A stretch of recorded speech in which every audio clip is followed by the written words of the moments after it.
Hello, hello, hello, greetings, salutations, konnichiwa, and every other form of green across this vast, marvelous multiverse.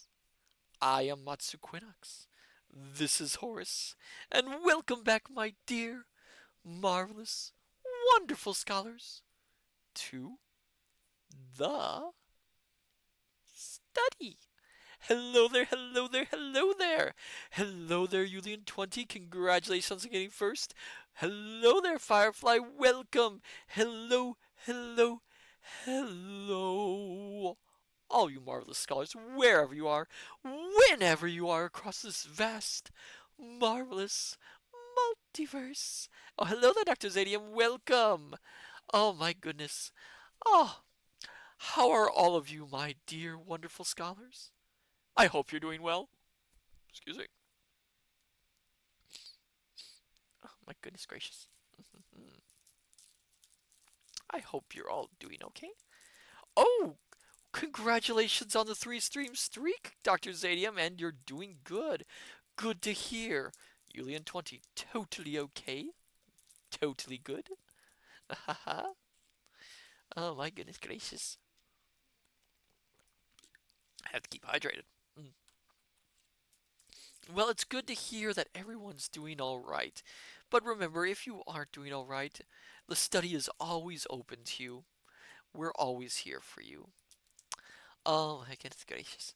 Well, today for myself, it was kind of a lazy day. Horace and I just we actually didn't do much work. We kind of just relaxed ourselves, which is something once in a while one needs, you know? Oh, not much to say actually. It was just a quiet, restful, nice day. Bit cold, but it was nice. Julian20, I did jack squat today. Who's jack squat? Oh, you mean you did nothing? All right. Sorry about that. Sorry about that. Oh, sorry. But yes. Well, it can be one of those days, kind of lazy days. Once in a while, everyone needs a lazy day. Let's face it, everyone needs a day where they can just kind of relax and rest themselves and not have to. Oh, excuse me. Oh, see, I'm already tired. Not have to do anything at all. In fact, I feel really restful right now. Very restful.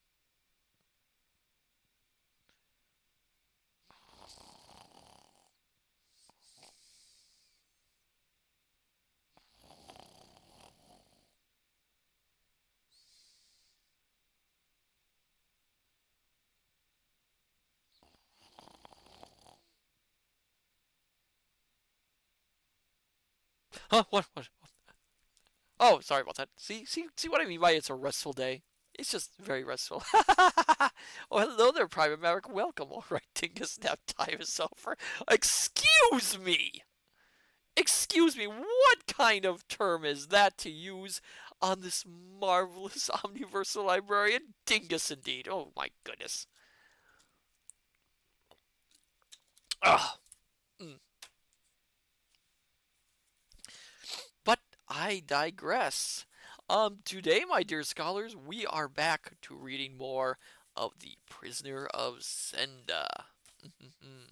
For those who came in late, The Prisoner of Zenda is the story of a young man named Rudolf who decides to go and visit the small country of Ruratania. It just so happens to be the coronation of another man named Rudolph, the soon to be king, who ends up looking exactly like our first Rudolph. In fact, they're distant cousins. Um, because of this, though, when the king is kidnapped by his dastardly brother, Michael, the our young hero Rudolph is forced to play the part of the king. They thought it would all be very easy, but the king has been taken. Well, he was taken. I imagine he was kidnapped, but no, he was drugged first. Now he's kidnapped. He's been kidnapped. So our young hero must stay king for a little bit longer. Can he maintain this facade, or will he be found out and bring all of Ruratania into chaos? Find out on the next episode of Dragon Ball.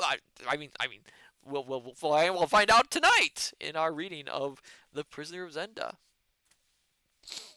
So, my dear scholars, are you ready to continue this adventurous journey into Ruratanian romances?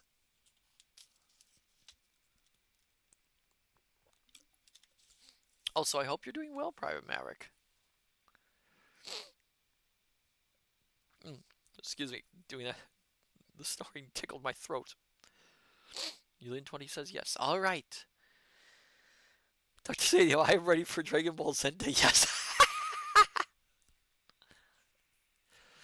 Private Maverick, let's get to it. Oh, ooh, someone's impatient.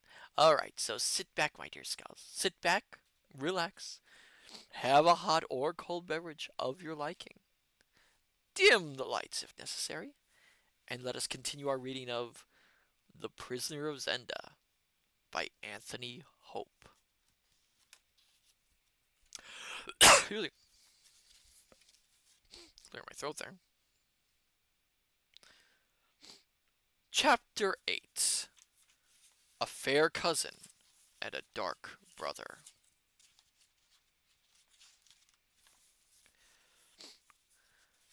A real king's life is perhaps a hard one, but a pretended king's is, I warrant, much harder. On the next day, Sap instructed me in my duties, what I ought to do, and what I ought to know, for 3 hours. Then I snatched breakfast, with Sap still opposite me, telling me that the king always took white wine in the morning, and was known to detest all highly seasoned dishes. Then came the Chancellor for another 3 hours, and to him I had to explain that the hurt to my finger, we turned that bullet to happy account, prevented me from writing, whence arose great to-do, hunting of precedents, and so forth, ending in my making my mark, and the Chancellor attesting it with a superfluity of solemn oaths. Then the French ambassador was introduced to present his credentials. Here my ignorance was of no importance, as the king would have been equally raw to the business. We worked through the whole corps diplomatique. I butchered that French. I apologize, all of my dear French scholars. In the next few days, a demise of the crown necessitating all this bother. Excuse me. Then at last I was left alone. I called my new servant. We had chosen to succeed poor Joseph, a young man who had never known the king. Had a brandy and soda brought to me, and observed to Sap that I trusted that I might now have a rest. Fritz von Tarlenheim was standing by. I had to get this voice again. Pardon me.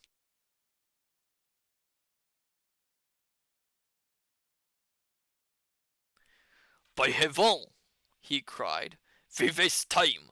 Aren't we going to throw Black Michael by the heel? Oh, that's not him. That's wrong. That's Fritz von Tarlenheim.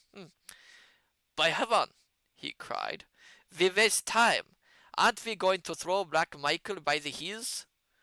Gently, my son, gently, said Sap, knitting his brows. It would be a pleasure, but it might cost us dear. Would Michael fall and leave the king alive?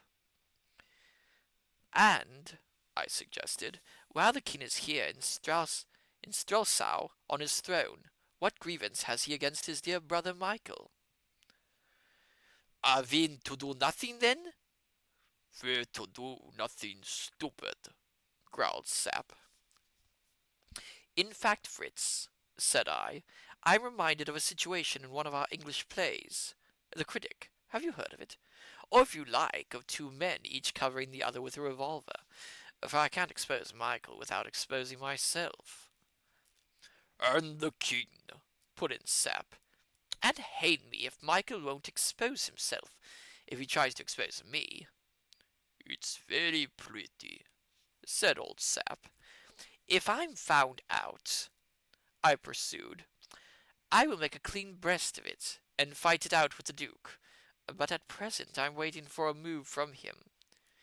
He'll kill the king, said Fritz. Not he, said Sap. Half of the 6 are in Strasau, said Fritz. Only half? You're sure? Asked Sap eagerly. Yes, only half. Then the king's alive, for the other 3 are guarding him, cried Sap. Yes, you're right, exclaimed Fritz, his face brightening. If the king were dead and buried, they'd all be here with Michael. You know Michael's back, Colonel. I know. Curse him. Gentlemen, gentlemen, said I, who are the 6? I think you'll make their acquaintance soon, said Sap. There are 6 gentlemen whom Michael maintains in his household. They belong to him body and soul. There are 3 Ruratanians. Then there's a Frenchman, a Belgian, and 1 of your countrymen. Oh, hello there, Tensua. Welcome. We are just starting our chapter of The Prisoner of Zenda tonight. Have a seat. Enjoy yourself. They'd all cut a throat if Michael told them, said Fritz. Perhaps they'll cut mine, I suggested. Nothing more likely, agreed Sap. Who are here, Fritz? The Guntet, Bersonin, and Deschad. The foreigners! It's as plain as a pikestaff. He's brought them and left the Ruratanians with the king. That's because he wants to commit the Ruratanians as deep as he can. They were none of them among our friends at the lodge, then? I asked. I wish they had been, said Sap wistfully. They had been not 6, but 4 by now. Sap is so bloodthirsty. I had already developed one attribute of royalty, a feeling that I need not reveal all my mind or my secret designs even to my intimate friends. I had fully resolved on my course of action. I meant to make myself as popular as I could, and at the same time to show no disfavor to Michael. By these means I hoped to allay the hostility of his adherents, and make it appear, if an open conflict came about, that he was ungrateful and not oppressed. Yet an open conflict was not what I hoped for. 1 second.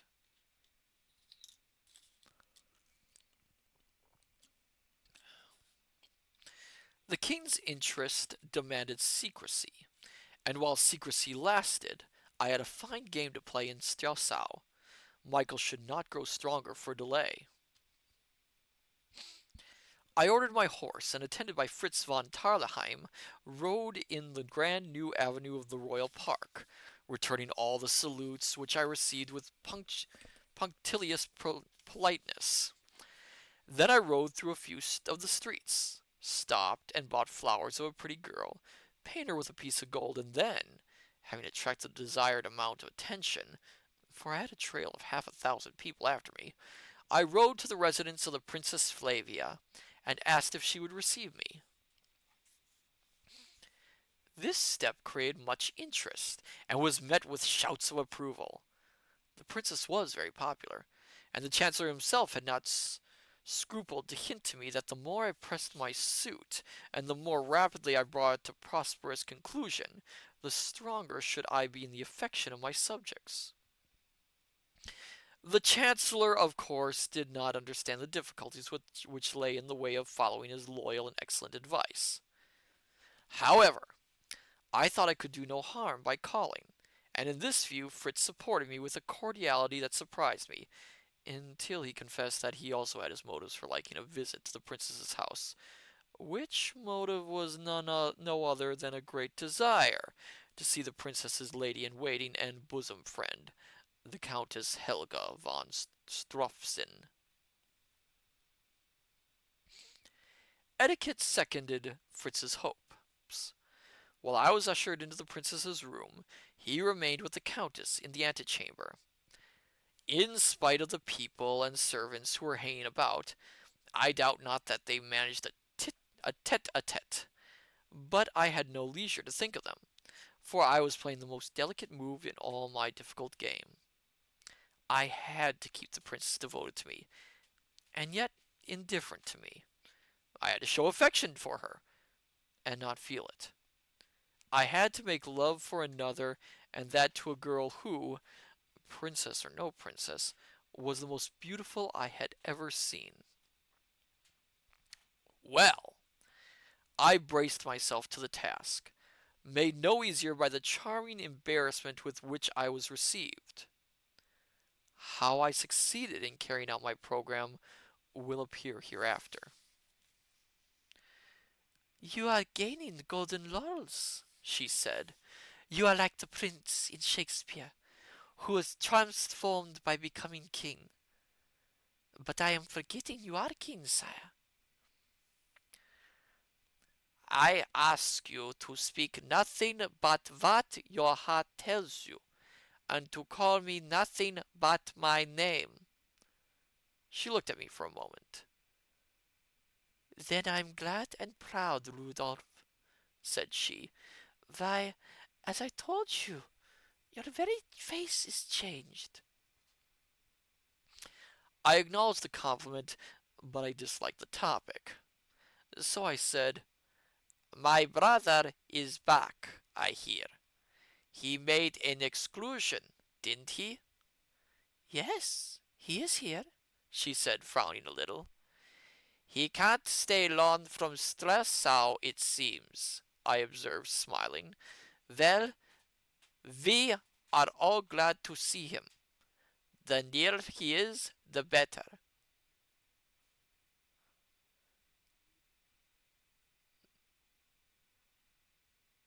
Hold on a second.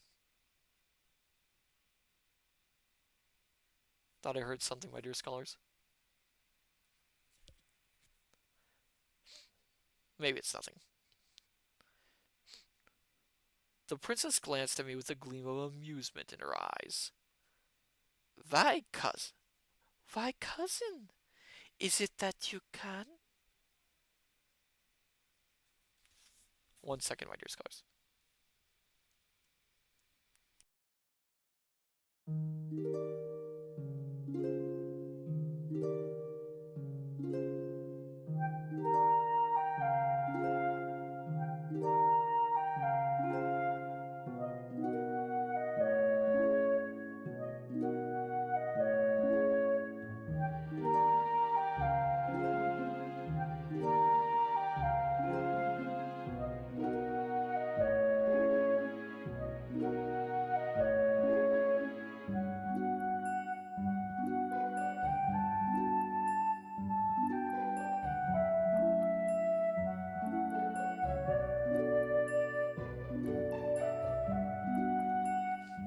Sorry about that, my dear scholars. Apparently, the celestial cat was doing something, but wasn't doing something. It makes as much sense to me as it does to you. Where was I?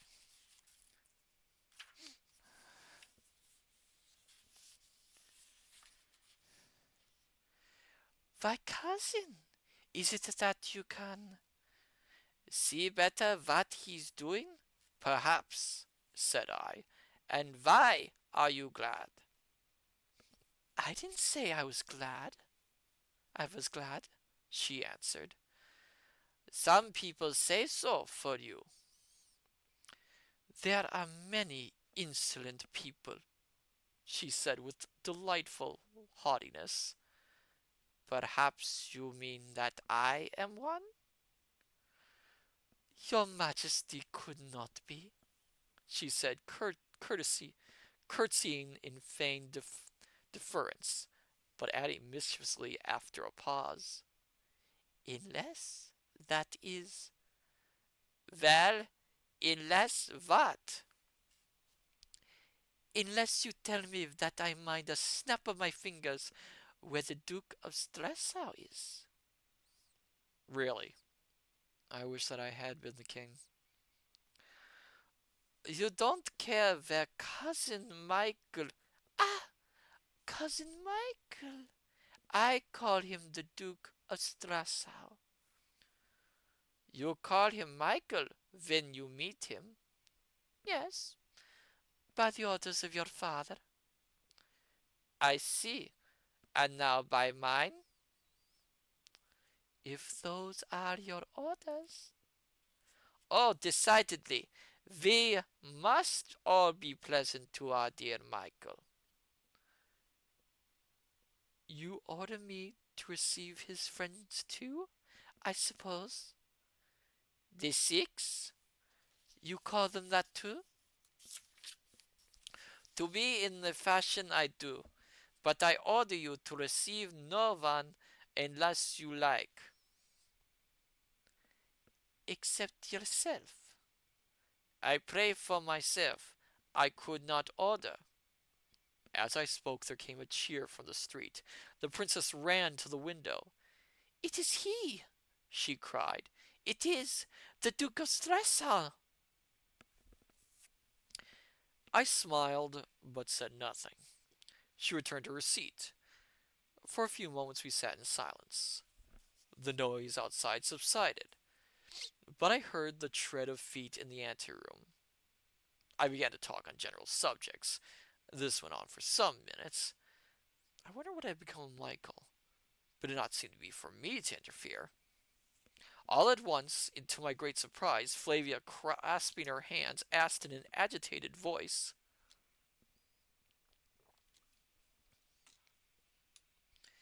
"Are you wise to make him angry?" "What? What? Who? How am I making him angry?" "Why, by keeping him waiting." "My dear cousin, I don't want to keep him." "Well then, is he to come in?" "Of course, if you wish it." She looked at me curiously. "How funny you are," she said. "Of course no one could be announced while I was with you." Here was a charming attribute of royalty. "An excellent etiquette," I cried. "But I had clean forgotten it. And if I were alone with someone else, couldn't you be announced?" "You know as well as I do. I could be, because I am of the blood." And she still looked puzzled. I, I, I never could remember all these silly rules," said I rather feebly, as I inwardly cursed Fritz for not posting me up. "But I'll repair my fault." I jumped up, flung open the door, and advanced into the anteroom. Michael was sitting at a table, a heavy frown on his face. Everyone else was standing, save that impudent young dog Fritz, who was lounging easy in an armchair and flirting with the Countess Helga.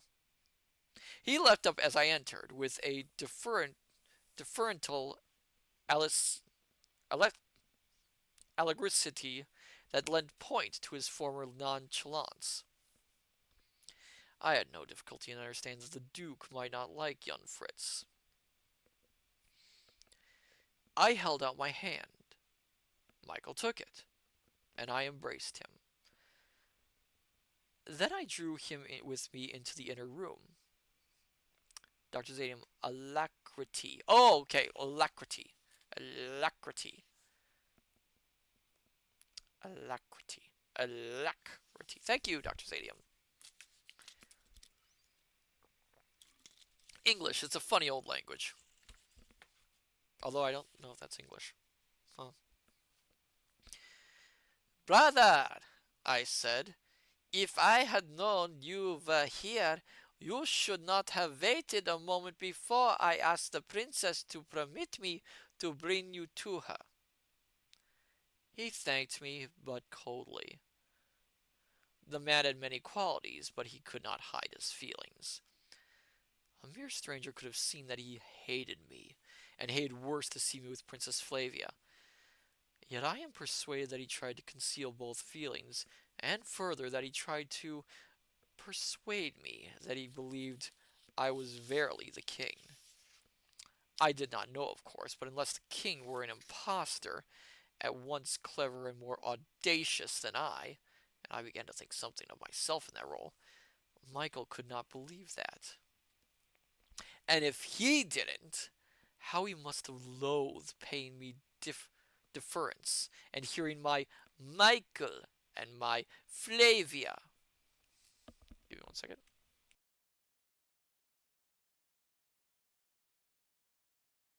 Okay. Your hand is hurt, sire, he observed with concern. Yes, I was playing a game with a mongrel dog. I meant to stir him. And you know, brother, such have uncertain tempers. He smiled sourly, and his dark eyes rested on me for a moment. But is there no danger from the bite? Cried Flavia anxiously. None from this, said I. If I gave him a chance to bite deeper, it would be different, cousin.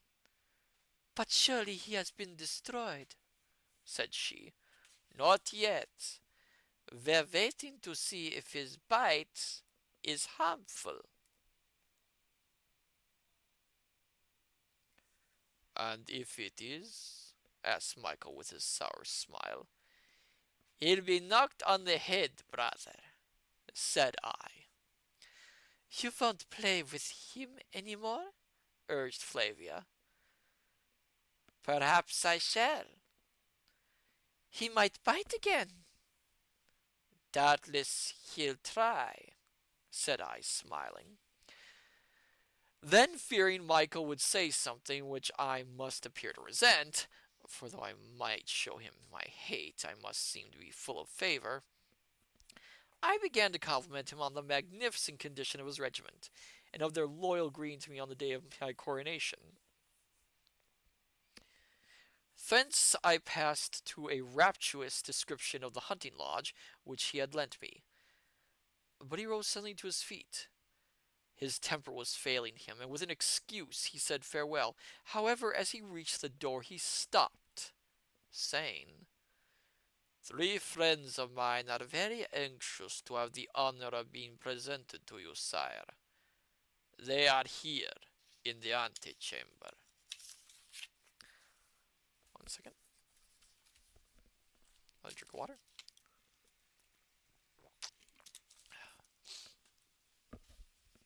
No.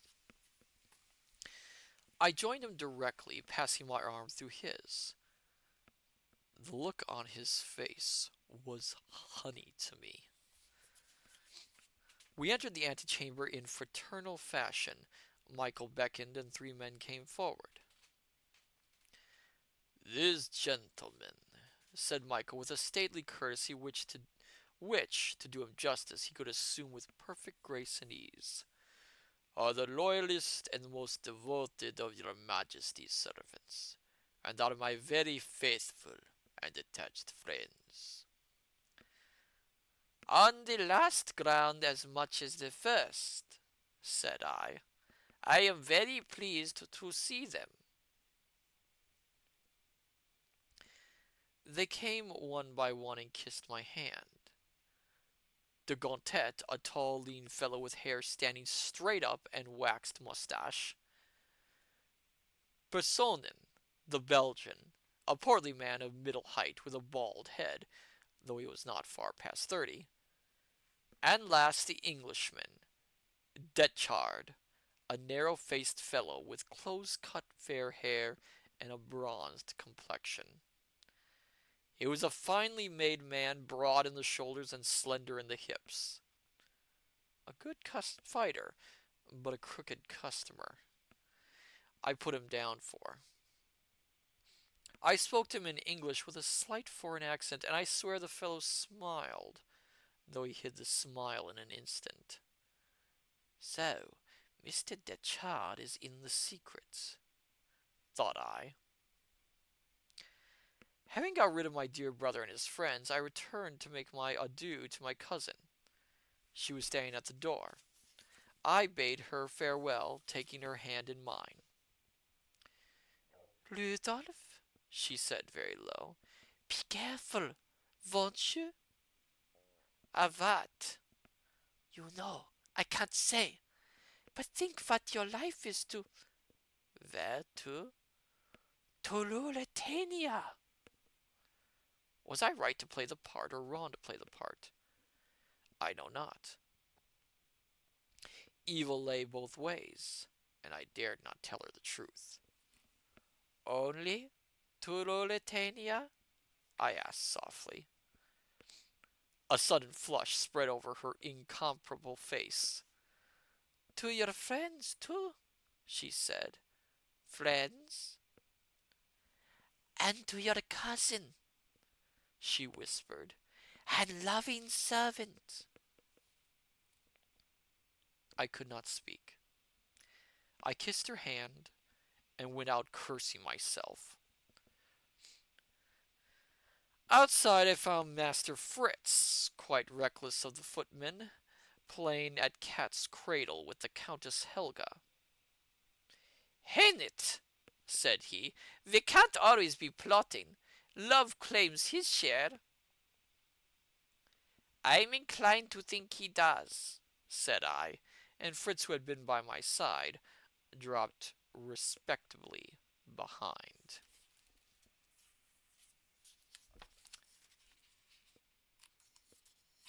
Okay, another drink of water. Oh my goodness, things are getting a little. That was a great little scene. The little back and forth between Michael and Rudolf. I like that. He knows he can get under Michael's skin, and he is just prodding at him. Oh, that's kind of magnificent. Excuse me. Excuse me again. Mm, this one again. One thing about the copy of the book I have, by the way, is it includes photos from the 1920s version of The Prisoner of Zenda. And maybe after we're done with this book, maybe, my dear scholars, we'll do a watch along of that version and see how it differs from what we're reading here. That would be interesting, wouldn't it?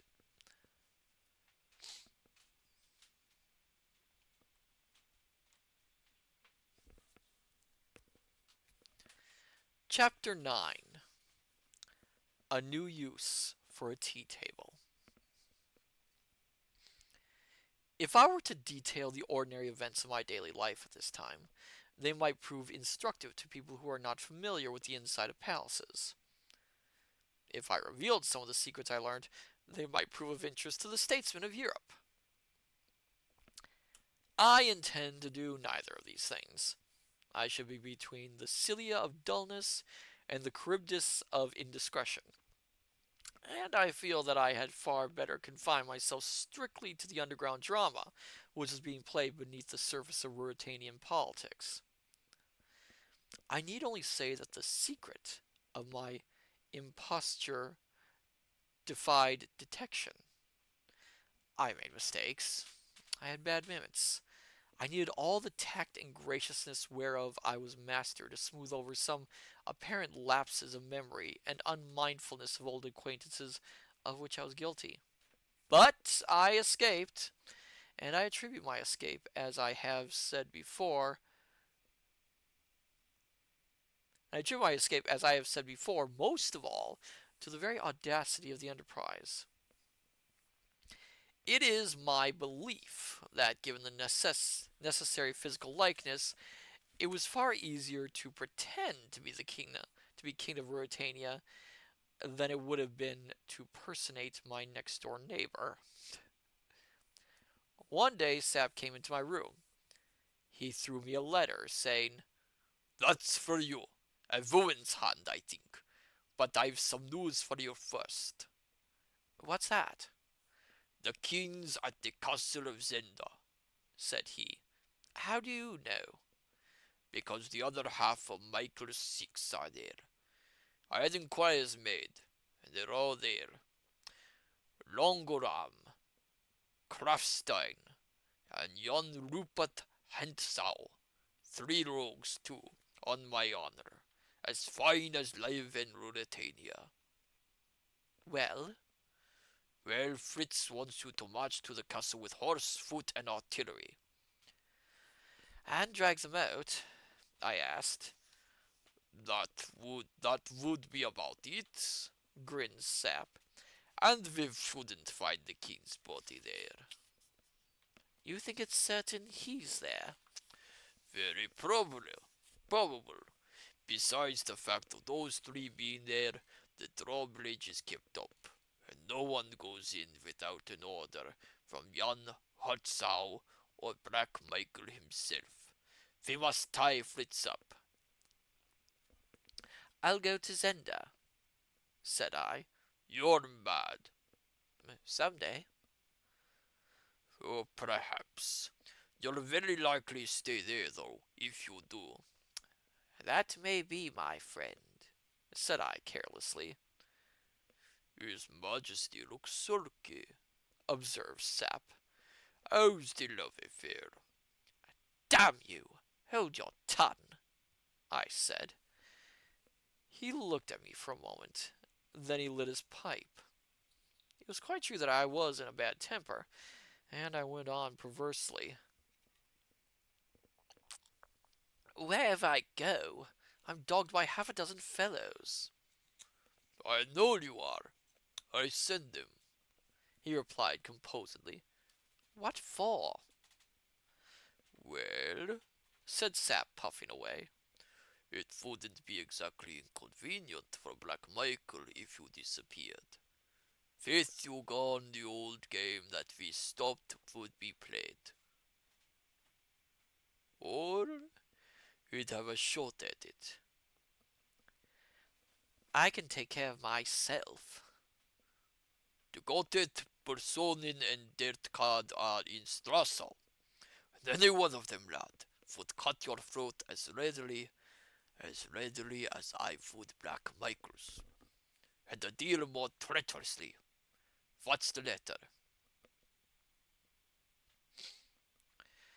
I, op- I opened it and read it aloud. Excuse me.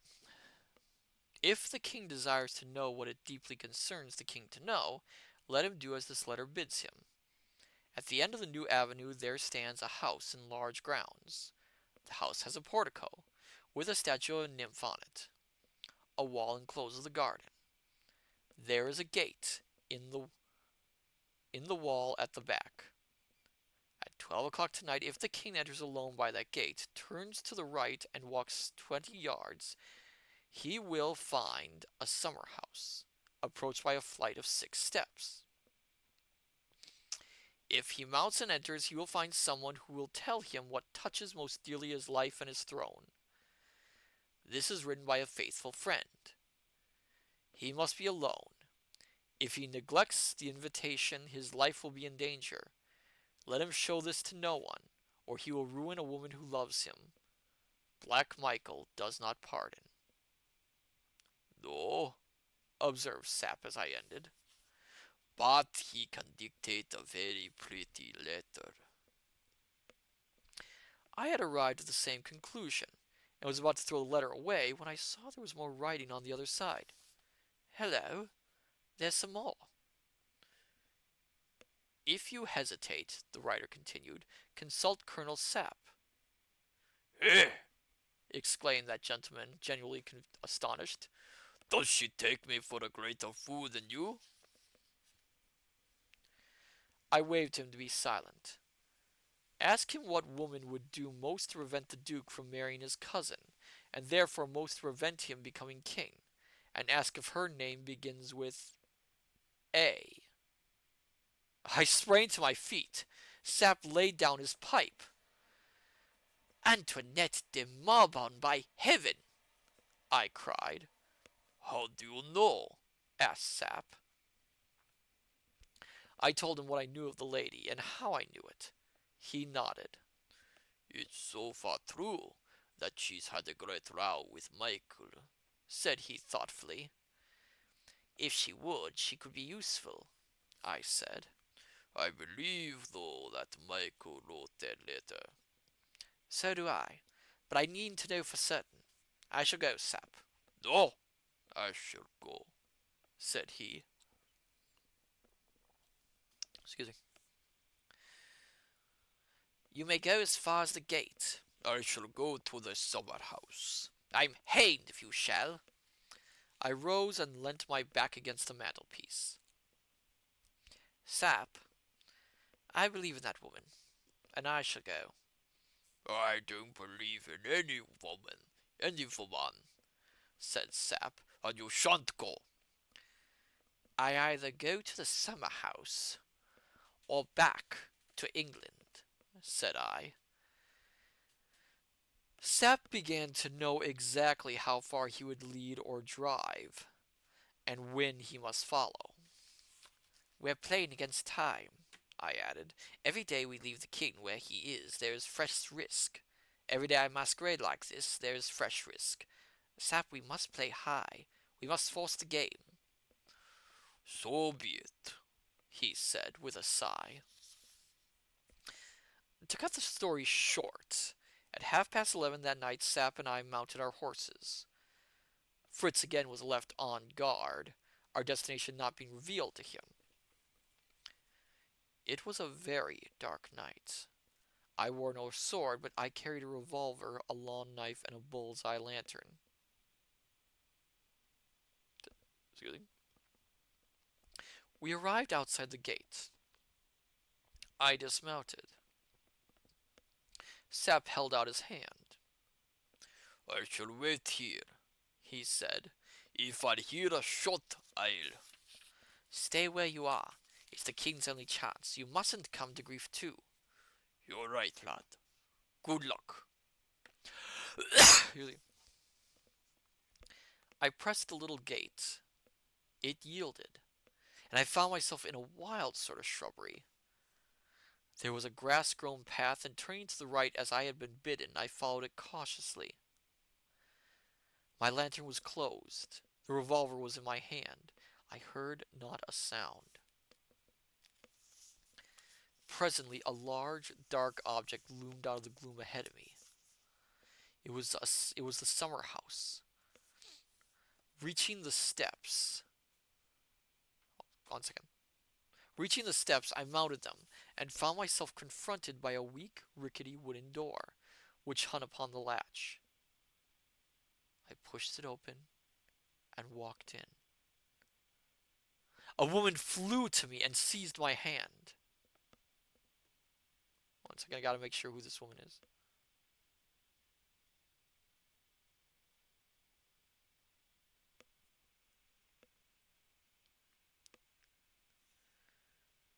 Okay, I think I know who it is. Okay. Shut the door, she whispered. One second, let me get this accent correct, my dear scholars.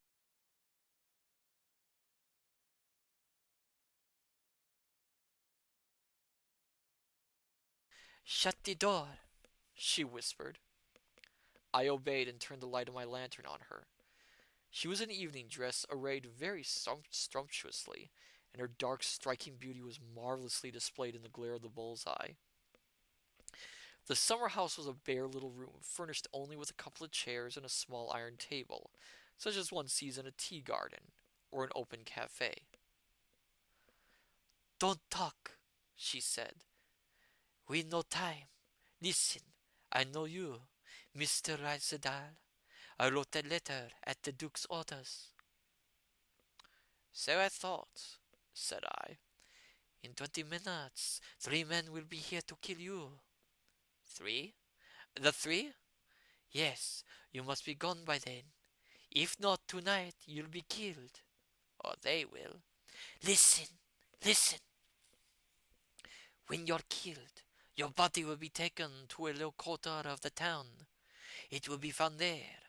Michael will at once arrest all your friends, Colonel Sapp and Captain von Tallenheim first, proclaim a state of siege in Stressau, and send a messenger to Zenda.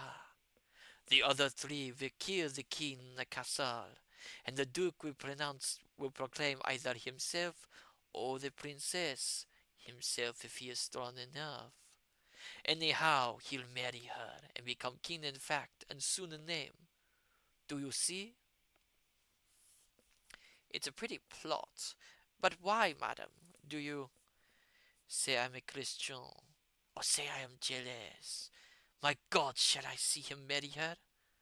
Now go, but remember, this is what I have to tell you, that never by night or day are you safe. Three men follow you as a guard. Is it not so? Well, three follow them. Michael's three are never 200 yards from you. Your life is not worth a moment if ever they find you alone. Now go. Stay. The gate will be guarded by now. Go down softly. Go past the summer house. On for 100 yards and you'll find a ladder against a wall. Get over it and fly for your life. And you? I asked. I have my game to play too. If he finds out what I have done, we shall not meet again. If not, I may yet. But never mind. Go at once. But what will you tell him? That you never came? That you saw to the trick? I took her hand and kissed it. Madam, said I, you have served the king well tonight. Where is he in the castle? She sank, her voice to a fearful whisper. I listened eagerly. Across the drawbridge you come to a heavy door. Behind that lies... Hark! What's that? There were steps outside. 1 second. Dr. Zadium, listen very carefully, she said. I shall say this only once. Yes, yes. Great allo allo reference there, Dr. Zadium. Full points. They come in. They're too soon. Heavens, they're too soon. And she turned pale as death. They seem to me, said I, to be in the nick of time. Close the lantern. See, there's a chick in the door. Can you see them? I put my eye to the crack. On the lower step I saw three dim figures. Cocked my revolver. Antoinette hastily laid her hand on mine. You make it one, she said. But what then? A voice came from outside. A voice that spoke perfect English. Mr. Rasendal, it said. I made no answer. I'm going to change the voice a second. We want to talk to you. Will you promise not to shoot till we are done? Have I the pleasure of addressing Mr. Deckard? I said. Never mind names. Then let mine alone. All right, sire. I've an offer for you. I still had my eye to the crack. The three had mounted 2 steps more. 3 revolvers pointed full at the door. Will you let us in? We pledge our honor to observe the truce. Don't trust them, whispered Antoinette. We can speak through the door, said I. But you might open it and fire, objected Deckard. And though we should finish you, you might finish one of us. Will you give your honor not to fire while we talk? Don't trust him. A sudden idea struck me. I considered it for a moment. It seemed feasible. I give my honor not to fire before you do, said I, but I won't let you in. Stand outside and talk. That's sensible, he said. The 3 mounted the last step and stood just outside the door. I laid my ear to the crack. I could hear no words, but Deckard's head was close to that of the taller of his companions, de Gautet, I guessed. Private communications, thought I. Then I said aloud, Well, gentlemen, what's the offer? A safe conduct to the frontier, and 50,000 pounds English. No, no, whispered Antoinette in the lowest of whispers. They are treacherous. That seems handsome, said I, reconnoitering through the chink. They were all close together, just outside the door now. I had probed the hearts of the ruffians, and I did not need Antoinette's warning. They meant to rush me as soon as I was engaged in talk. Give me a minute to consider, said I, and I thought I heard a laugh outside. I turned to Antoinette. Stand up close to the wall, out of the line of fire from the door, I whispered. What are you going to do? She asked in fright. You'll see, said I.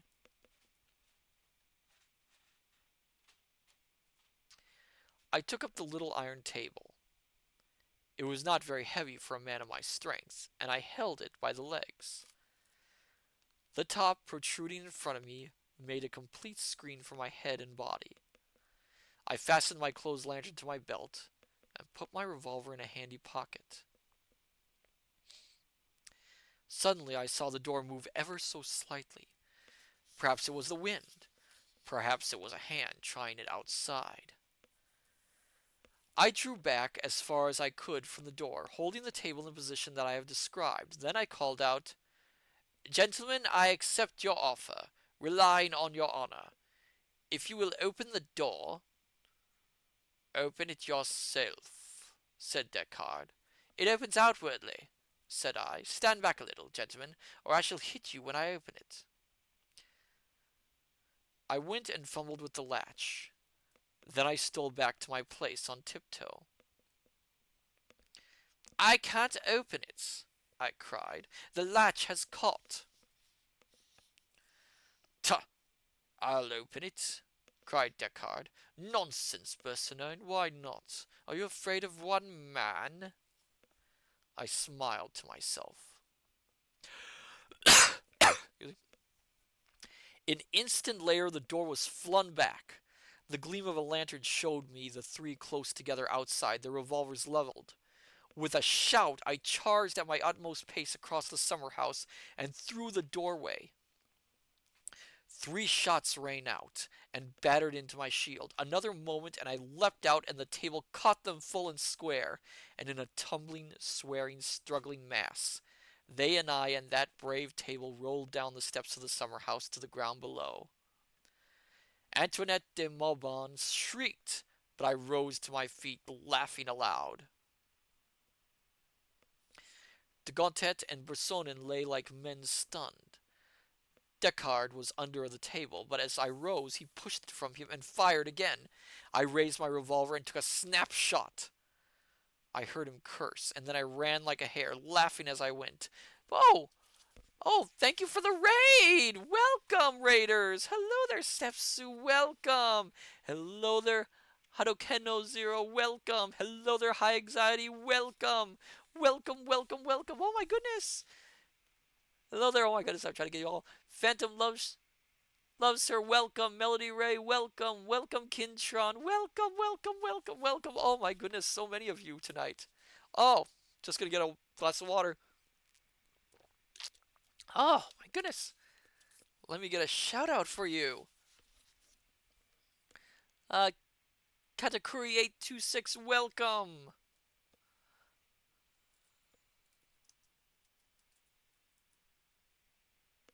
Let me get this spelled right.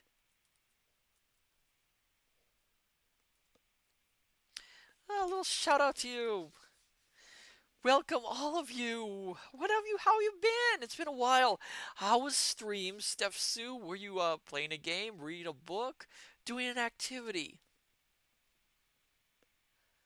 What were you doing? Were you having fun? Was everyone having fun?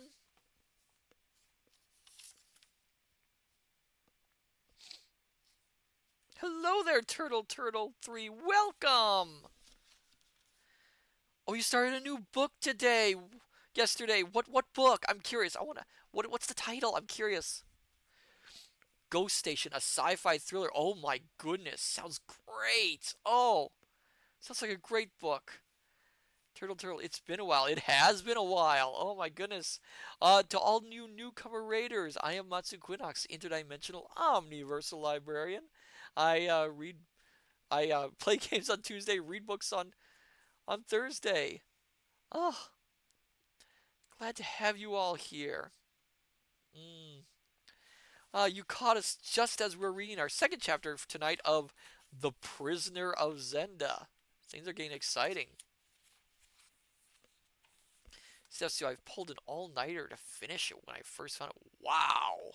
Oh, wow. That must have been a really great book. Oh, getting as much water in me as I can. Oh, but it's great to see you all here. So, if you have if you have to go and lurk, that's fine. That's fine. If you have to go take care of yourself with food, that's fine.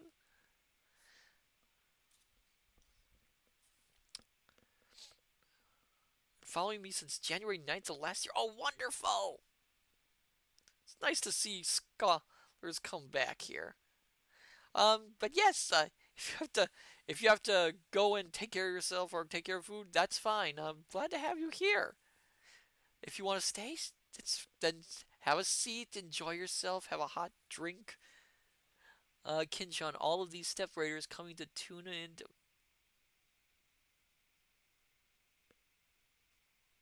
Kinchan! Why? Why, Kintron? Why?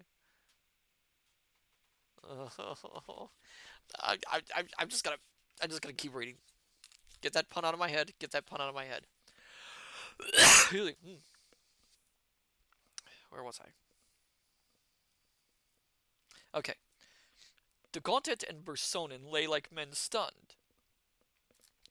Deckard was under the table, but as I rose, he pushed it from me and fired again. I raised my revolver and took a snapshot. I heard him curse, and then I ran like a hare, laughing as I went, past the summer house and along by the wall.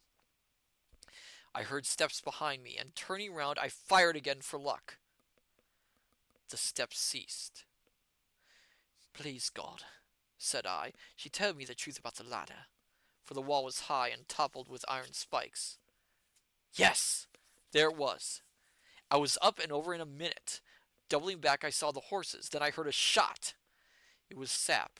He had heard us and was battling and raging with the locked gate, hammering it and firing into the keyhole like a man possessed. He had quite forgotten that he was not to take part in the fight. Whereat I laughed again and said, as I clapped him on the shoulder, Come home to bed, old chap. I've got the finest tea table story that ever you heard. He started and cried, You're safe! And wrung my hand. But a moment later he added, And what the devil are you laughing at? Four gentlemen round a tea table, said I, laughing still, for it had been uncommonly ludicrous to see the formidable three altogether routed and scattered with no more deadly weapon than an ordinary tea table.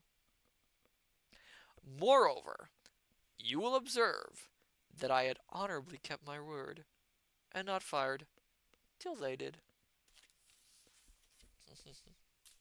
For those who are coming in late, Prisoner of Zenda is an adventure novel from, what was the year again? 1894, about a man who has to act as king because he looks just like him, and try to rescue the king who's been kidnapped by his dastardly brother. For a time, it was one of the most popular adventure novels out there, and spawned a legion of copycats. And it's been done in film many times, even to the modern day, and at least the plot has been copied many times as well. Okay, next chapter then. This is a very quick running novel in places.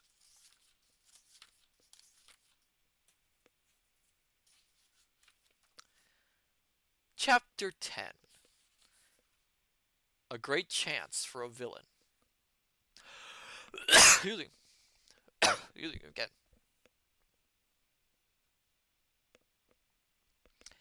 It was the custom that the prefect of police should send every afternoon a report to me on the condition of the capital, and the feeling of the people. The document included also an account of the movements of any persons whom the police had received instructions to watch. Since I had been in Stressau, Sap had been in the habit of reading the report and telling me any items of interest which it might contain. On the day after my adventure in the summer house, he came in as I was playing a hand of Escart with Fritz von Tarlenheim. Eckhart. Sorry, not Escart. The report is rather full of interest this afternoon, he observed, sitting down. Do you find, I asked, any mention of a certain. Oh, that's Fritz. Is that Fritz? Oh, Sap. Sap, that's Sap. My mistake. The report is rather full of interest this afternoon, he observed, sitting down. Do you find, I asked, any mention of a certain fracas? He shook his head with a smile. I find this first, he said. His Highness the Duke of Stressau left the city, so far as it appears suddenly, accompanied by several of his household. His destination is believed to be the castle of Zenda, but the party traveled by road and not by train. De Gondit, Personen and Descartes followed an hour later, the last name carrying his arm in a sling. The cause of his wound is not known, but it is suspected that he has fought a duel, probably incidental to a love affair. That is remotely true, I observed, very well pleased to find that I had left my mark on the fellow. Then we come to this, pursued Sap. Madame de Maubon, whose movements have been watched according to instructions, left by train at midday. She took a ticket for Dresden. It's an old habit of hers, said I. The Dresden train stops at Zenda. An acute fellow, this, and finally listened. Oh, sorry, that's him still talking. An acute fellow, this, and finally listen to this. The state of feeling in the city is not satisfactory. The king is much criticized. You know he's told to be quite frank, for taking no steps about his marriage. For inquiries among the entourage of the Princess Flavia, her Royal Highness is believed to be deeply offended by the remises of His Majesty. The common people are coupling her name with that of the Duke of Stressau, and the Duke gains much popularity from this suggestion. I have caused the announcement that the king gives a ball tonight in honor of the princess to be widely diffused, and the effect is good. That is news to me, said I. Oh, the preparations are all made, laughed Fritz. I've seen to that. Sap turned to me and said in a sharp, decisive voice, You must make love to her tonight, you know.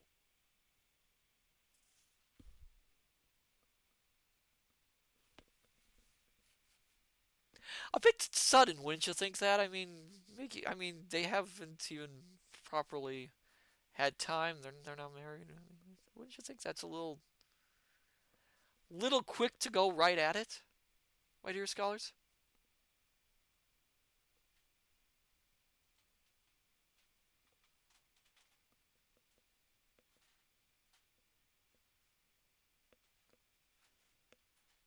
I don't know.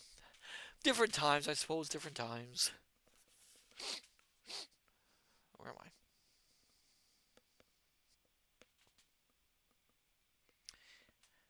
I think it is very likely I shall, if I see her alone. Oh my goodness, dear scholars, what's going on? Hang it, Sap! You don't suppose I find it difficult? Fritz whistled a bar or two, and then he said, "You find it only too easy. Look here, I hate telling you this, but I must.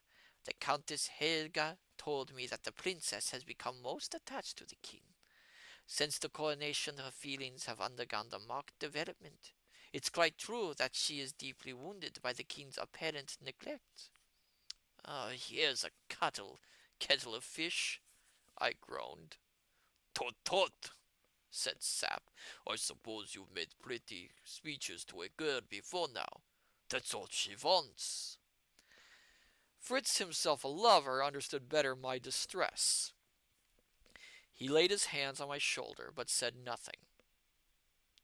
I think, though, pursued that cold-blooded old sap, that you'd better make your offer tonight. Good heavens! Or at any rate go near it, and I shall send a semi-official to the papers. I'll do nothing of the sort. No more will you, said I. I utterly refuse to take part in making a fool of the princess. Sap looked at me with his small, keen eyes. A slow, cunning smile passed over his face. All right, lad, all right, said he. We mustn't press you too hard. Soothe her down a bit if you can, you know. Now for Michael. Oh, damn Michael, said I. He'll do tomorrow. Here, Fritz, come for a stroll in the garden. Sepp at once yielded. His rough manner covered a wonderful tact, and as I came to recognize more and more, a remarkable knowledge of human nature. Why did he urge me so little about the princess? Because he knew that her beauty and my ardor, would carry me further than all his arguments, and that the less I thought about the thing, the more likely was I to do it. He must have seen the unhappiness he might bring on the princess, but that went for nothing with him. Can I say confidentially that he was wrong? If the king was restored, the princess must turn to him, either knowing or not knowing the change. And if the king were not restored to us? It was a subject that we had never yet spoken of. I had an idea that in such a case, Sap meant to seat me on the throne of Ruratania for the term of my life. He would have set Satan himself there sooner than that pupil of his, Black Michael. Or water.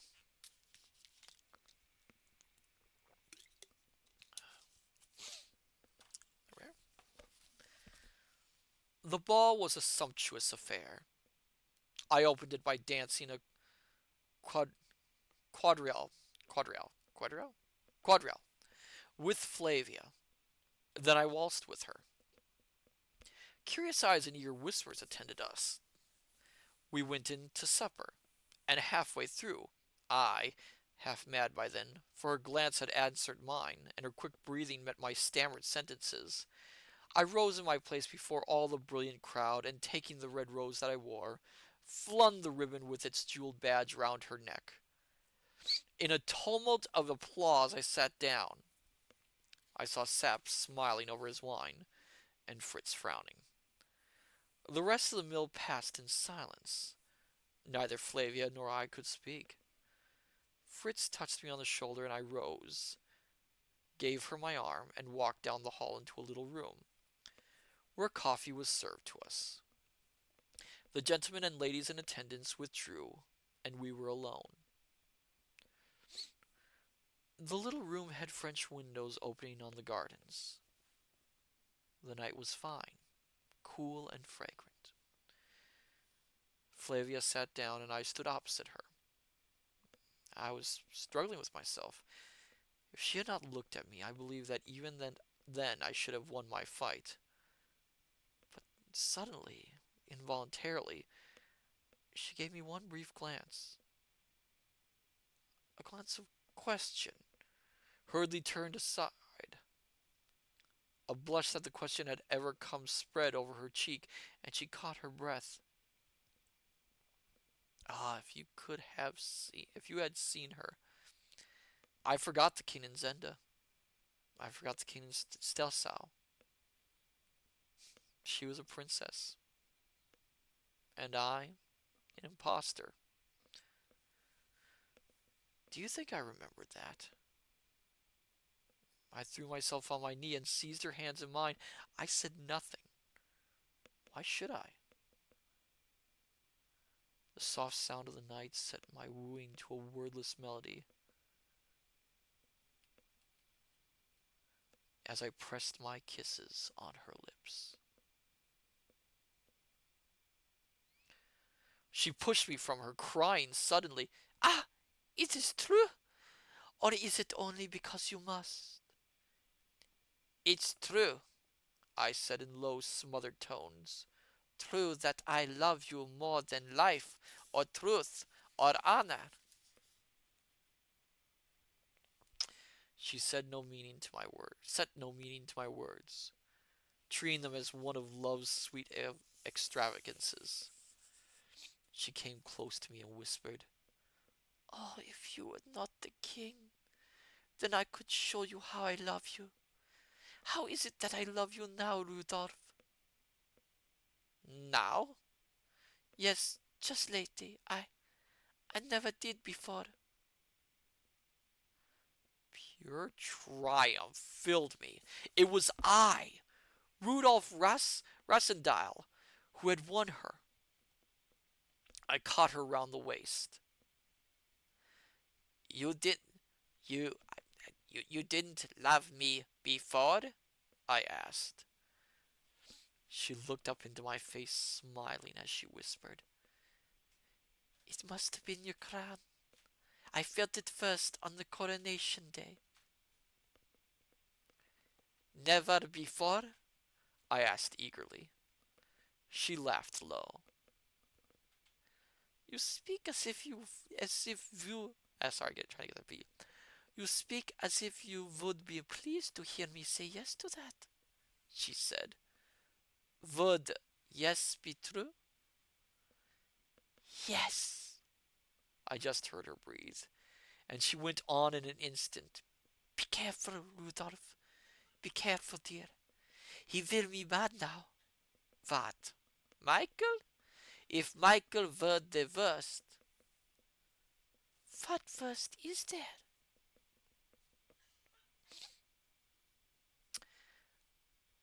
There was yet a chance for me.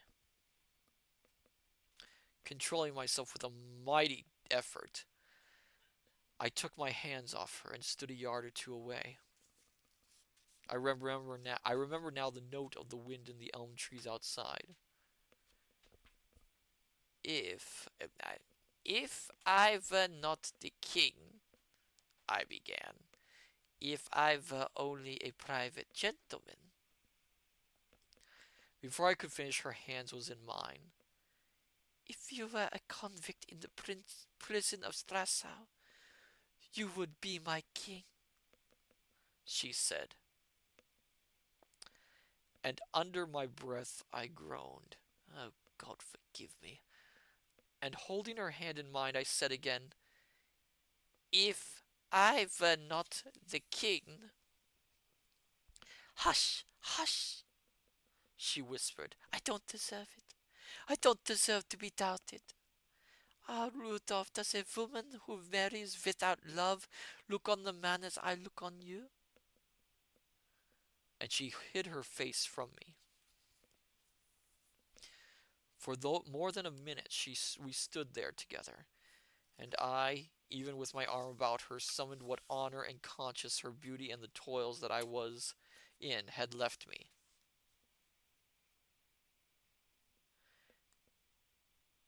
"Flavia," I said in a strange, dry voice that seemed not my own, "I am not." As I spoke, as she raised her eyes to me, there was a heavy step on the gravel outside, and a man appeared at the window. A little cry burst from Flavia as she sprang back from me. My half-finished sentence died on my lips. Sap stood there, bowing low but with a stern frown on his face. "A thousand pardons, sire," said he, "but His Eminence the Cardinal has waited this quarter of an hour to offer his respective adieu to your Majesty." I met his eye full and square, and I read it as an angry warning. How long he had been a listener I knew not, but he had come in upon us in the nick of time. Uh, uh, we must not keep his eminence waiting, said I. But Flavia, in whose love there lay no shame, with radiant eyes and blushing face, held out her hand to Sap.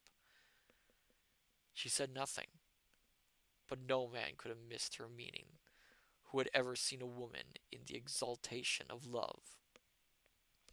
A sour yet sad smile passed over the old soldier's face, and there was tenderness in his voice, as bending to kiss her hand, he said, "One drink. I need a drink of water." In joy and service, in joy and sorrow, in good times and bad, God save your Royal Highness. He paused and added, glancing at me and drawing himself up to military erectness, "And before all comes the king, God save the king." And Flavia caught at my hand and kissed it, murmuring, "Amen. Good God, amen." Excuse me. We went into the ballroom again. Forced to receive adieus, I was separated from Flavia. Sorry. Everyone, when they left me, went to her. Sap went out and in of the throng. Sap was out and in of the throng, and where he had been, glances, smiles, and whispers were rife. I doubted not that, true to his relentless purpose, he was spreading the news that he had learnt. To uphold the crown and beat Black Michael, that was his one resolve. Flavia, myself, I, and the real King and Zenda were pieces in his game, and pawns have no business with passions. Not even at the walls of the palace did he stop, for when at last I handed Flavia down the broad marble steps and into her carriage, there was a great crowd awaiting us, and we were welcomed with deafening cheers. What could I do? Had I spoken then, they would have refused to believe that I was not the king. They might have believed that the king had run mad. By Sap's devices and my own ungoverned passion, I had been forced my own governed passion I had been forced on, and the way back had closed behind me. And the passion still drove me in the same direction as the devices seduced me. I faced all Stressau that night as the king, and the accepted suitor of the Princess Flavia.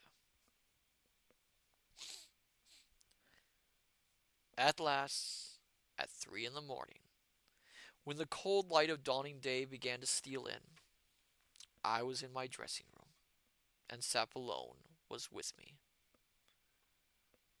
I sat like a man dazed, staring into the fire. He puffed at his pipe. Fritz was gone to bed, having almost refused to speak to me. On the table by me lay a rose. It had been in Flavia's dress, and as we parted, she had kissed it and given it to me. Using Sap advanced his hand towards the rose, but with a quick movement I shut mine down upon it. "That's mine," I said, "not yours. Not the king's either." We struck a good blow for the king tonight," said he. I turned on him fiercely. "What's to prevent me striking a blow for myself?" I said. He nodded his head. "I know what's in your mind," he said. "Yes, lad, but you're bound in honor." "Have you left me any honor?" "Oh, come to play a little trick on a girl. You can spare me that, Colonel Sap, if you would not have me utterly a villain. If you would not have your king rot in Zenda, while Michael and I play for the great stake outside. You follow me?" I follow you." "We must act, and quickly. You saw tonight. You heard tonight. I did, Said he. Your cursed acuteness told you what I should do. Well, leave me here a week. There's another problem for you. Do you find the answer? yes, I find it. He answered, frowning heavily. But if you did that, you would have to fight me first and kill me. Well, if I had, or a score of men, I tell you, I could raise all Strasau on you in an hour and choke you with your lies. Yes, your mad lies in your mouth. It's gospel truth. He said. Thanks to my advice, you could. I could marry the princess and send Michael and his brother together to. I'm not denying it, lad, Said he. Then in God's name, I cried, stretching out my hands to him, let us go to Zenda and crush this Michael and bring the king back to his own again. The old fellow stood and looked at me for full a minute. And the princess? He said. I bowed my head to meet my hands and crushed the rose between my fingers and my lips.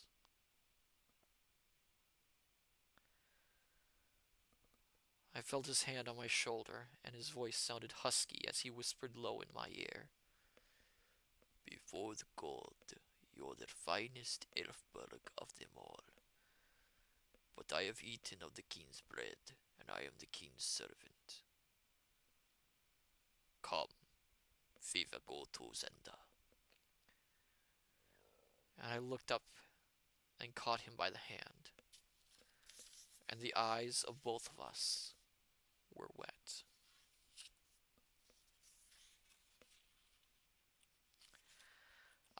My dear scholars, should we read one more chapter for the night? What say you?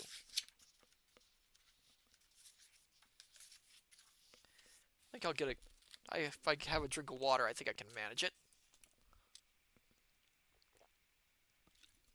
Kintron says yes, all right.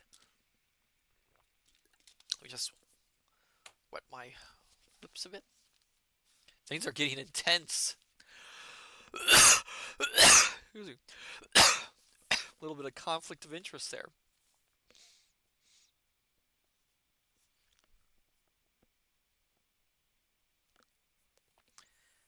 Chapter 11. Hunting a very big boar. The terrible temptation which was assailing me will now be understood.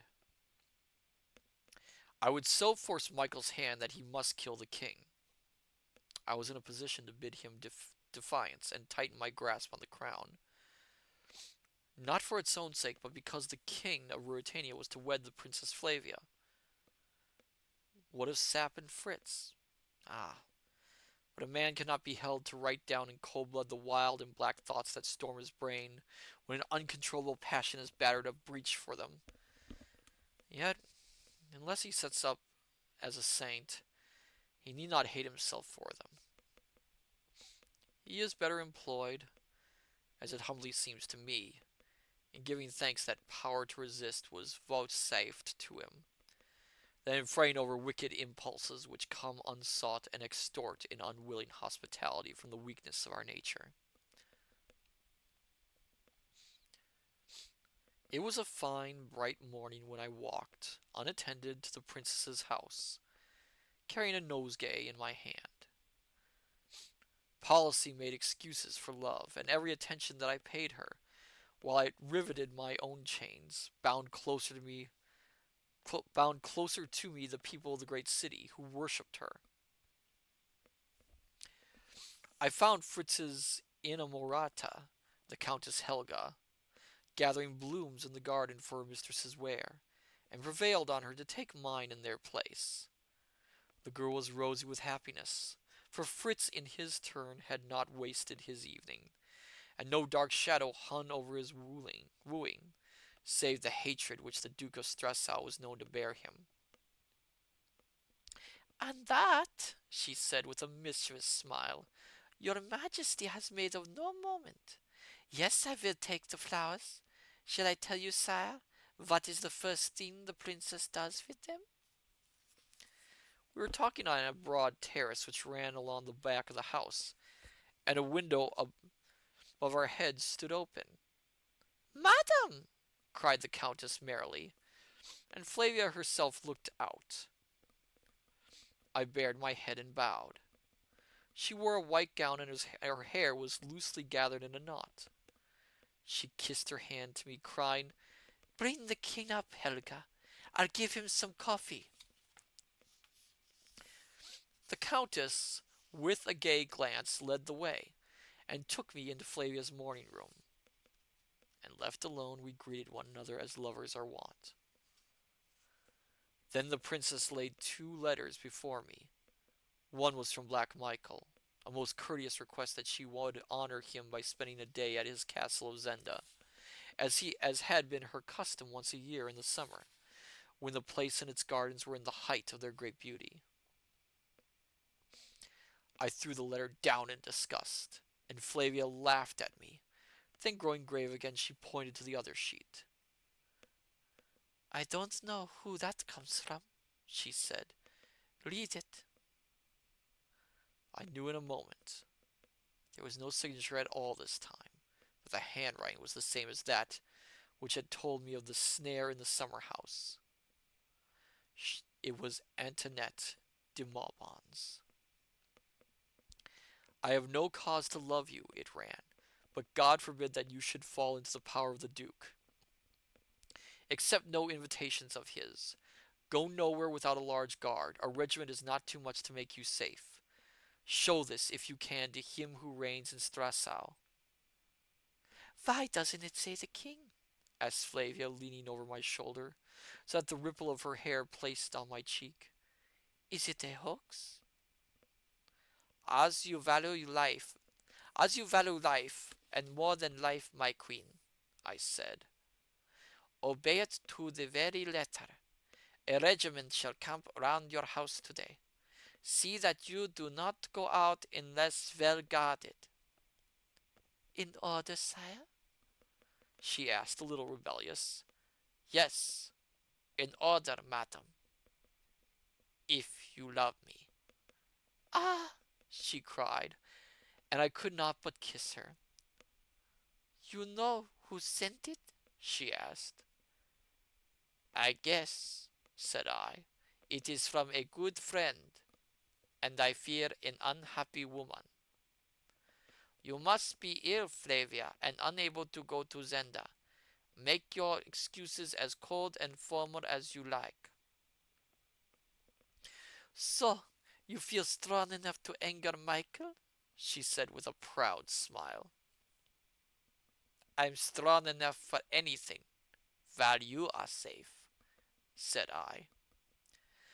Soon I tore myself away from her, and then, without consulting Sap, I took my way to the house of Marshal Stranksnaz. I had seen something of the old general, and I liked and trusted him. Sap was less enthusiastic, but I had learnt by now that Sap was best pleased when he could do everything, and jealousy played some part in his views. As things were now, I had more work than Sap and Fritz could manage, for they must come with me to Zenda, and I wanted a man to guard what I loved most in all the world, and suffer me to set about my task of releasing the king with a quiet mind.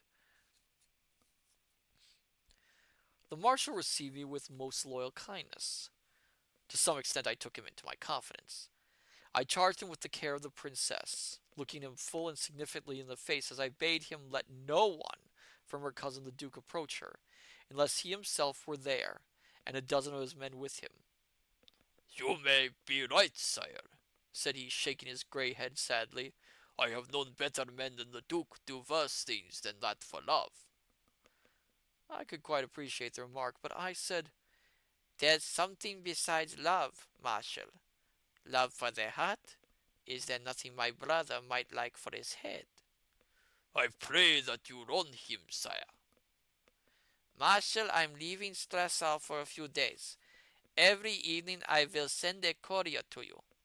If for 3 days none comes, you will publish an order which I will give you, depriving Duke Michael of the governorship of Strasau and appointing you in his place. You will declare a state of siege. Then you will send word to Michael that you demand an audience of the king. You follow me? Aye, sire. In 24 hours, if he does not produce the king, I laid my hand on his knee. then the king is dead, and you will proclaim the next heir. You know who that is. The Princess Flavia. The Princess Flavia. And swear to me, on your faith and honor and by the fear of the living God, that you will stand by her to the death and kill that reptile and seat her where I sit now. On my faith and honor, and by the fear of God I swear it. And may Almighty God preserve your majesty, for I think you go on an errand of danger. I hope that no life more precious than mine may be demanded, said I, rising. Then I held out my hand to him. Marshal, I said, in days to come it may be, I know not, that you will hear strange things of the man who speaks to you now. Let him be what he may, and who he may. What say you of the manner in which he has borne himself as king in Strasau? That's an odd little sentence. The old man holding my hand spoke to me man to man. I have known many of the Elfbergs, said he, and I have seen you, and happen what may, you have borne yourself as a wise king and a brave man.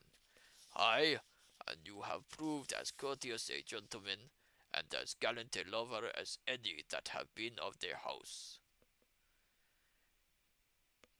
Be that my epitaph, said I, when the time comes that another sits on the throne of Ruratania. God send a fair day, and may I not see it, said he. I was much moved, and the marshal's worn face twitched. I sat down and wrote my order. I can hardly yet write, said I. My finger is stiff still. It was in fact the first time that I had ventured to write more than a signature, and in spite of the pains I had taken to learn the king's hand, I was not yet perfect in it. Indeed, sire, he said, it differs a little from your ordinary handwriting. It is unfortunate, for it may lead to a suspicion of forgery. Marshal, said I with a laugh, what use are the guns of Strasau if they can't be assured a little suspicion? He smiled grimly and took the paper.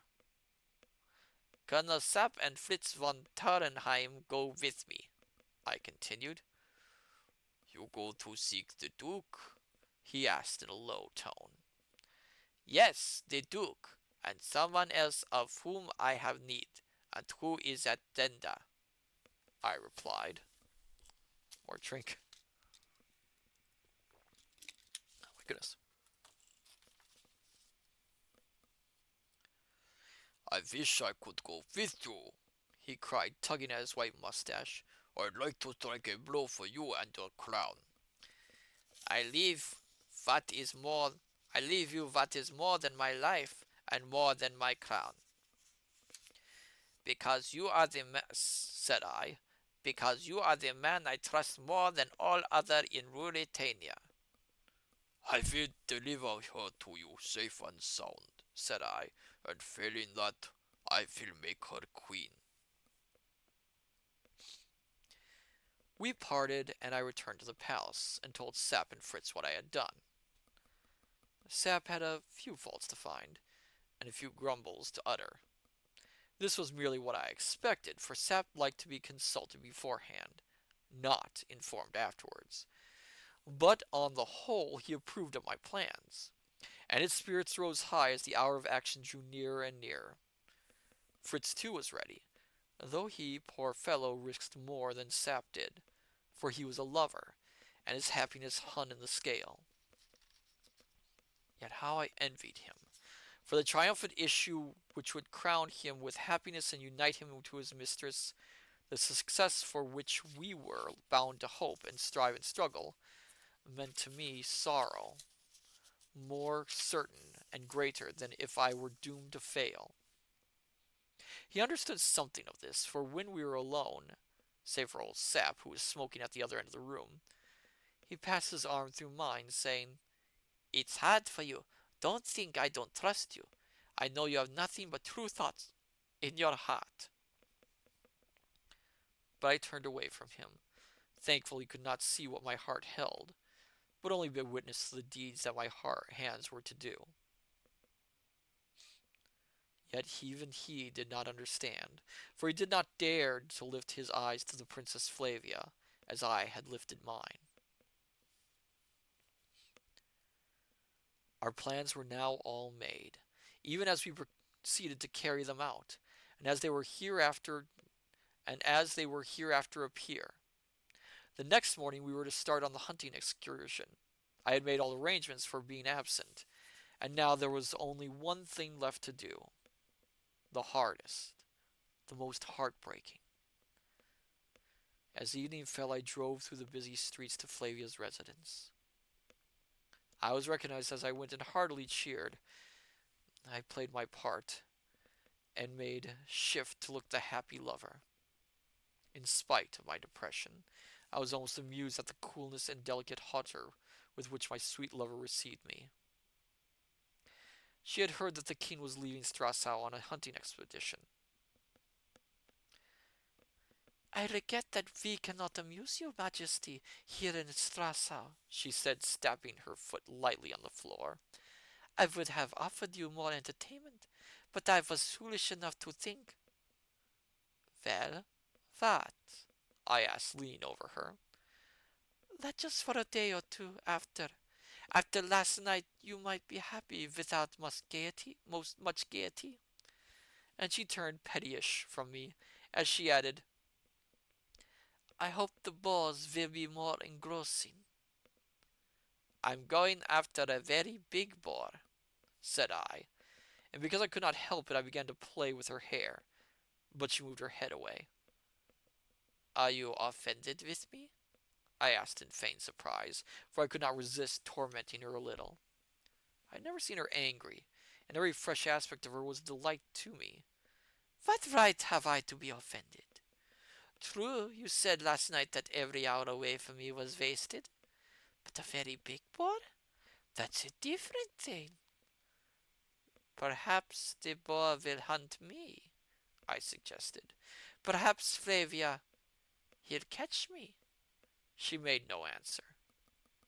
"You are not touched even by that danger?" Still she said nothing, and I, stealing round, found her eyes full of tears.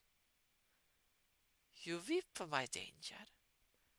Then she spoke very low. "This is like what you used to be, but not like the king. The king I have come to love." With a sudden great groan I caught her to my heart. "My, my darling," I cried, forgetting everything but her. "Did you dream that I left you to go hunting?"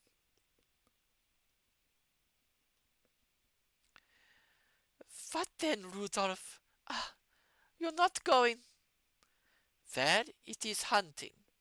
I go to seek Michael in his lair." She had turned very pale.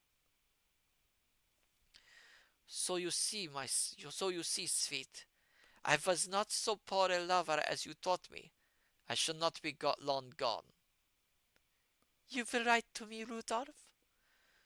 I was weak, but I could not say a word to stir suspicion in her. "I'll send you all my heart, every day," said I. "And you run no danger?" "None that I need not." "And when will you be back? Ah, how long will it be?"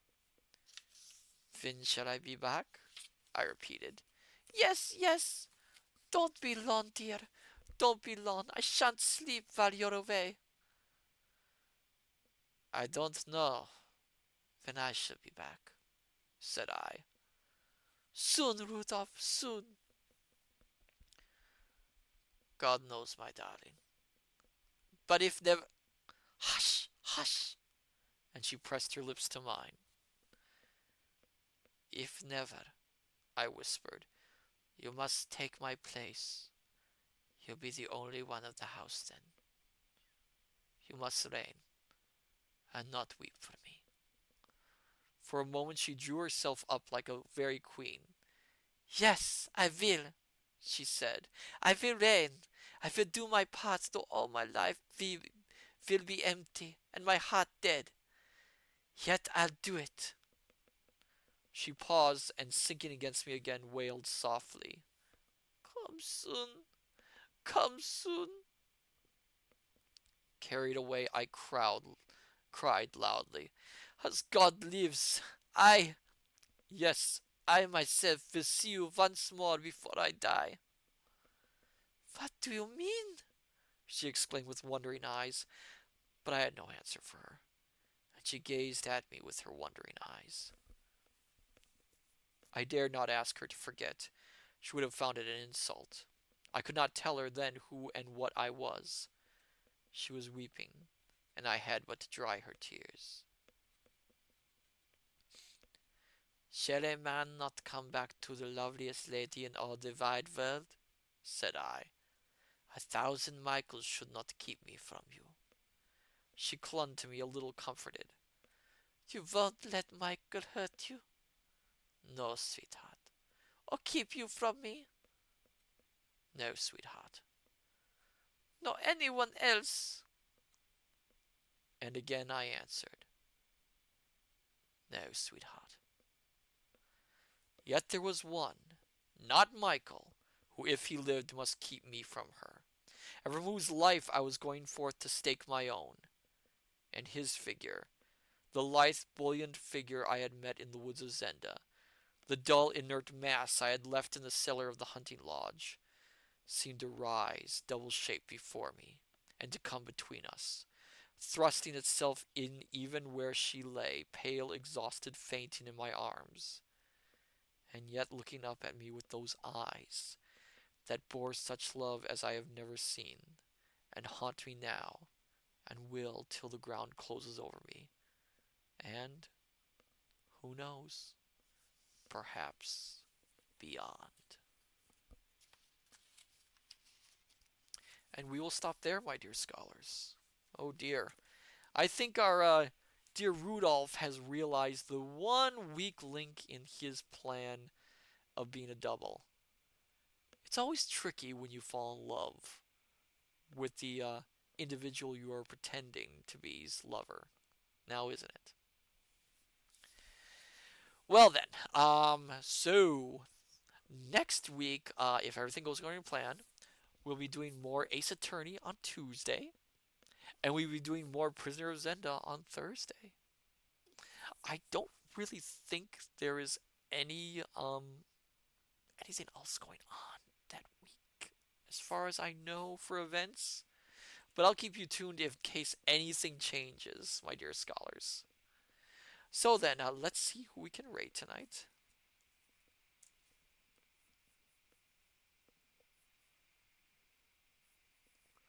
Alrighty, righty. Um, should we do a reader stream or should we do a gaming stream, my dear scholars? What say you? Reading or gaming tonight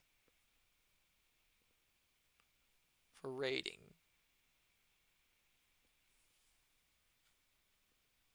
Okay, let's raid Drazov the Wicked. Tonight we haven't raided him in a long time.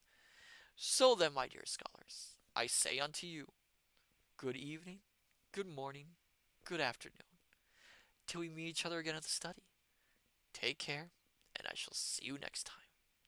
Till then, farewell and bye bye.